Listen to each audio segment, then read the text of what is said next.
Hey guys, and welcome to Tool Time. I've always wanted to say that, and I'm kind of showing my age now.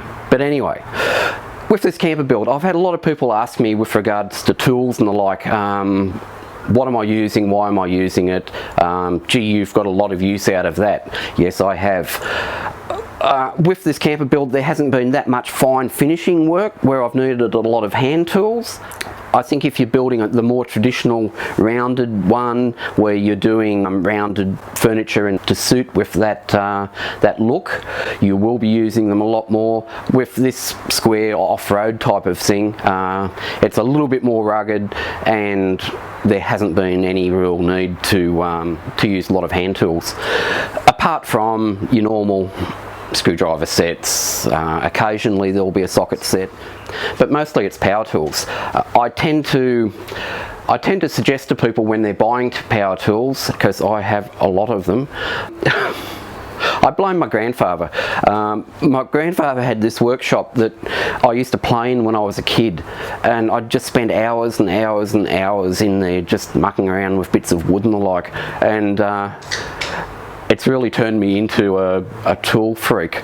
So yeah, I do have a few tools, and I'm looking forward to having a garage again, because as you'll notice, this camper has been built in a carport. So it just goes to show that you can build whatever you want, wherever you want. There is a way around it. Anyway, onto the tools.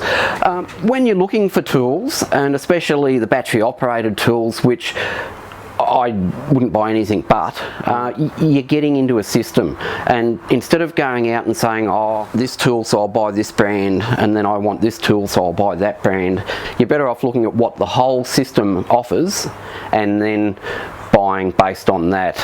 Originally I was after a rattle gun, and this has a 1/2-inch drive, which a lot of the rattle guns from manufacturers don't have 1/2-inch drives, and this thing has had an absolute hammering. I love this thing. This is the best tool ever. If you're going to have one tool and work on your vehicle, this rattle gun is so good, and it's everything from undoing wheel nuts, it rips them off like there's no tomorrow, to taking bell housing bolts out or the like.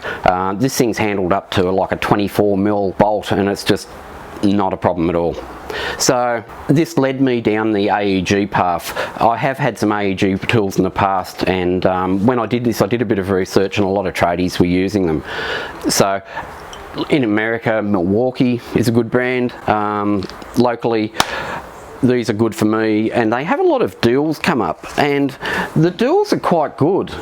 Occasionally, if you've got to keep an eye out on the websites, but I find that in my local hardware shop, they don't really push the deals so much, but you'll be looking at buying something, and all of a sudden you look on their website and it's like, oh, here's a deal.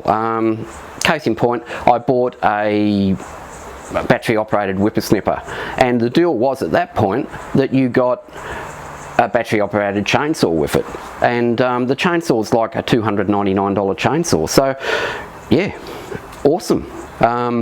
And it's little things like that. I find with these, they'll offer free batteries as an add-on deal. So yeah, something to keep in mind and something to look at. With regard to batteries, and I'll start there, I've got 3 batteries. With this brand, they come in a 2 amp and a 4 amp. The 2 amps I've got just when I've bought something and they've come with it. The 4 I've bought separately. The 4 is awesome. If you're going to invest money in these things and you've got a lot of skins, I get by with these. I always have one on charge, because you don't want to run out in the middle of the job and have nothing charged. Over the period, with the deals that have happened, with my initial purchase, I bought a charging station. I think I've bought another skin at some point and got a battery and a charging station. So I've got 2 charging stations for these. They charge up fairly quickly, 20 minutes or so, and you're back in business. But I find I never really run out of batteries. Some tools use more battery power than others. The circular saw and the angle grinder especially, they chew through batteries. So So always look at the range of tools before you get involved in their system. As I said, there's another range out here of tools, that battery operated tools, that highly regarded, but they don't have a 1/2 inch drive rattle gun. So you end up putting an adapter into a 1/4 inch drive to get to a 1/2 inch. And that's no good at all, especially when you're doing heavy duty car stuff, which especially on the Jeep, because the Jeep has some big bolts. But anyway, back to the camper. With this camper, a lot of the stuff you're making pairs of items, like the sidewalls, you're making a left and a right. With those and everything like that, if I have to make a pair, I cut them both out at the same time, because I am using hand tools. I don't have a CNC machine. So, and by doing that and clamping them together and cutting them out at the same time, you end up with identical pairs. Sanding them the same time, and that's worked out really well for me. I've also tried to make, like, the sides are a full sheet of 8x4, what is it, 1220 by whatever millimeters, and I've just cut the angles off. With the aluminium roof, I've actually had that cut out at the manufacturer, because they charge $1 a cut, and it's done on their CNC machine, and it's pretty well perfect. So there's a few little things to look at before you think, oh, I'll just buy everything and cut it all at home, because with the larger sheets it does get a little bit awkward. Now first we'll go for the cutting tools. Most of the cuts on this thing have been done with this circular saw. It's a 6 1/4 inch blade, 160 millimeters. I bought an aluminium 56 tooth blade, and that cuts through the composite aluminium panels if I need to, and I've also used it to do on the lightweight plastic faced caravan plywood, and it's worked really well.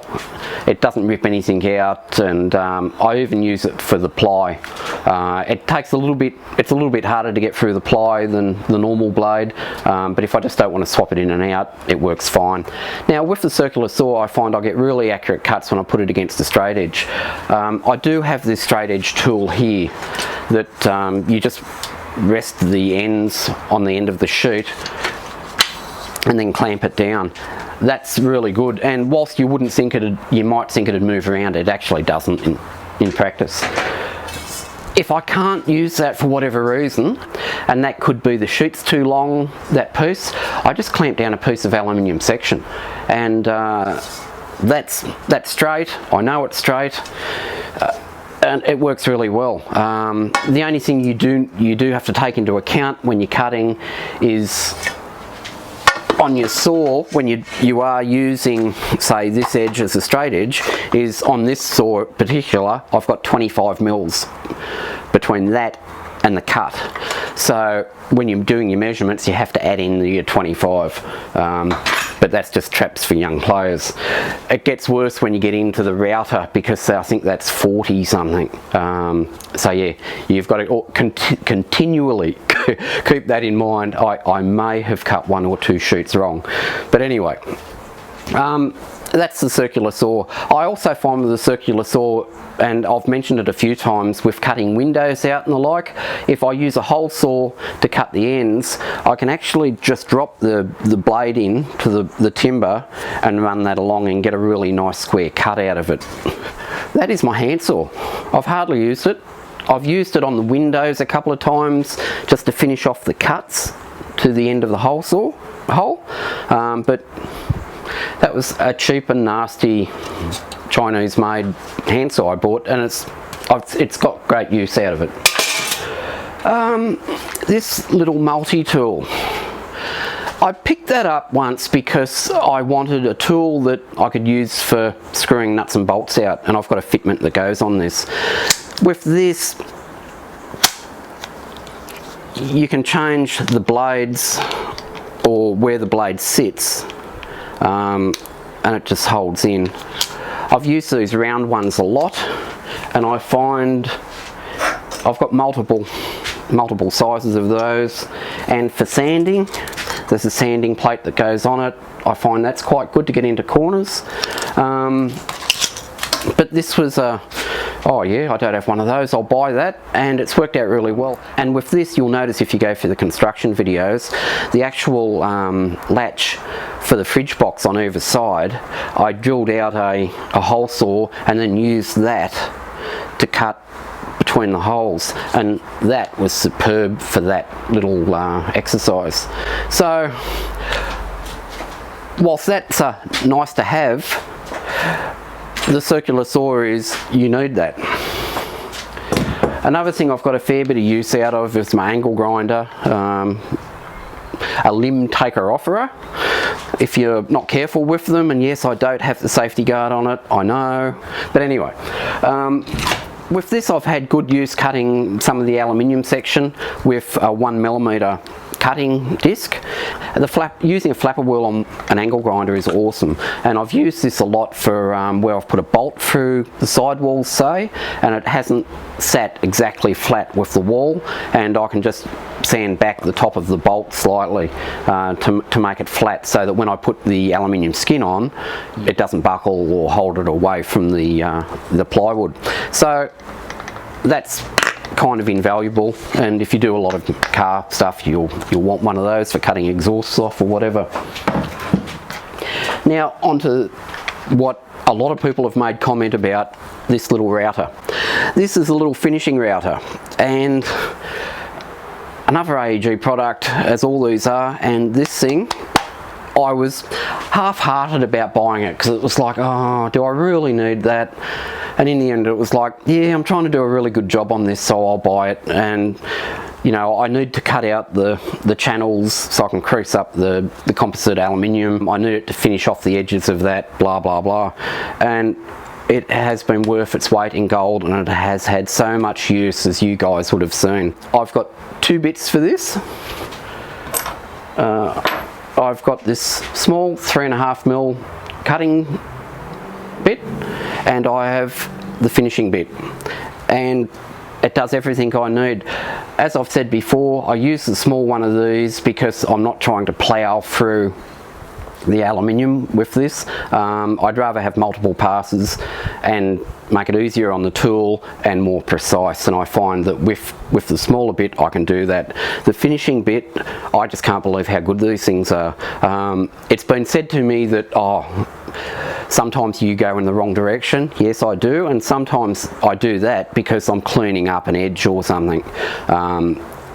Especially with the cutting bit, sometimes if you're trying to cut down, and especially when I was cutting right down to the aluminium for the fold on the front of the camper, I found that I was trying to get rid of that composite material, and by just bringing it back and going forward, it got rid of the swarf out of the channel. So yeah, great gadget. You may not think you're going to use it, but if you're going to build one of these things, you will definitely use it, and you will be glad every time you use it. I know a lot of guys have routers.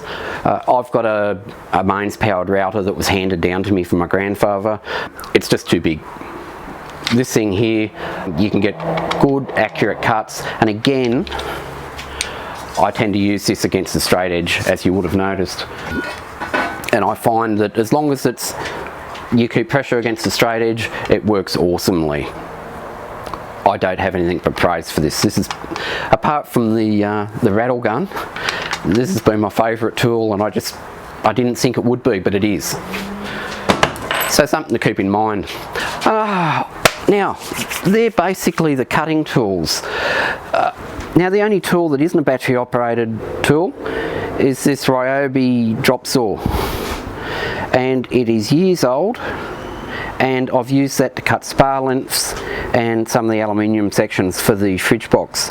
When I'm cutting the spars, I tape them together and I do multiples at once, and I've done the same with the fridge box, and it's worth its weight in gold, and you get a nice sharp edge. I have a framing gun, and I've hardly used it, but I have used it where I just want, because I'm building this by myself and I haven't needed an extra pair of hands, I found I could hold whatever together precisely and just put in a nail, and then I could drill and put in my mechanical fixes, my screws and the like.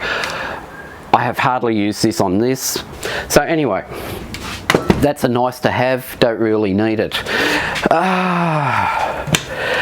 Now drills. I have this drill, and I've got a lot of use out of it. That's got a hammer function and everything. You can screw in with that. However, having a driver drill is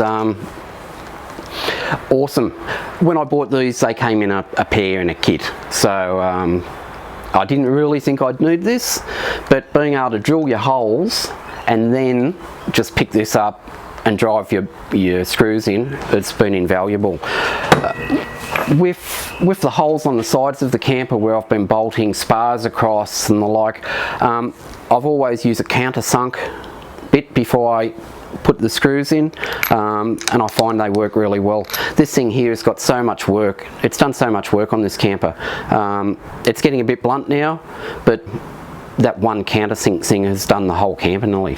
So very happy with that. With bits for these things, I don't buy anything special. For the hole saws, I do have a cheap hole saw kit. However, with the larger hole saws, I've bought this multi-purpose mount for them, and then you can just go and buy the hole saws that you need. This spindle is really good because they're easy to change over, and you just spin them on and then the pins go through to hold them. I find with the cheap hole saw kit I've got, they lock up and you've got to work to change hole saw sizes. So lash out, buy the spindle, buy the hole saws you want. I should have in the first place. I've found with the hole saws you actually have to let these do their work. So slow speed, not a lot of pressure, just let them work themselves, and it works quite well. These holes in the back of the camper I was really concerned with, but once I found that yes, just let the hole saw work, it wasn't kicking back or anything, so that was great. Also, stepper bits. I've never really known about these until a few years ago. I was watching some car guys put them through sheet, and just couldn't get over how awesome they were. And when I went looking for them, I bought a cheap packet of 3 and I've still got them. And they have done so much work, it's not funny. Whether it's on sheet metal, which they're meant for, plastic, drilling a hole through your dash to mount a switch or whatever, invaluable. You have so much precision over them, it's not funny. And compared to your normal speed bits, where that's an 8mm, so you're going basically from nothing to 8mm. With these, you're actually stepping them up, per the name, stepper bits. You're stepping them up from nearly nothing to whatever you want. And the good things with these is that a lot of the time I'll just put a bit of tape around the next step that I just want to go to, and it's really easy to control. You have so much control over these. My bore holes have been so good since buying these, so you need these in your toolkit. Invaluable. So for sanding, all I have, apart from some hand sandpaper, is that, and it does everything I want. Apart from when I wanted to get into a corner and I used the multi-tool with one of these on it. But I find between those two on this camper, that's all I've needed. And this has done the side walls before, both timber and composite panel, before putting the contact adhesive, sanding the edges flat of both side panels. And remember I said, like I did them both at the same time, I sanded them both and finished them both clamped together so they're both perfectly sized. And that's it. So that's an overview of the tools that have produced, I'd say, 99% of this camper. In fact, the only tool that I needed to go and buy was this router. And that thing's been worth its weight in gold. Everything else is from previous projects, and some of those tools are, as I said, 5 to 7 years old. So yeah, buy once, cry once. Buy good tools. I have bought some rubbish tools in the past and you end up throwing them out either because they're not precise enough. You get playing bases and the precision comes into it again, or they just cark it after a while. So yeah, ask your family for a gift card for your birthday or Christmas. I mean, much better than getting socks and undies. But anyway, that's it for today, guys. I hope you enjoyed that and got something out of it, and we'll see you next time. Bye now.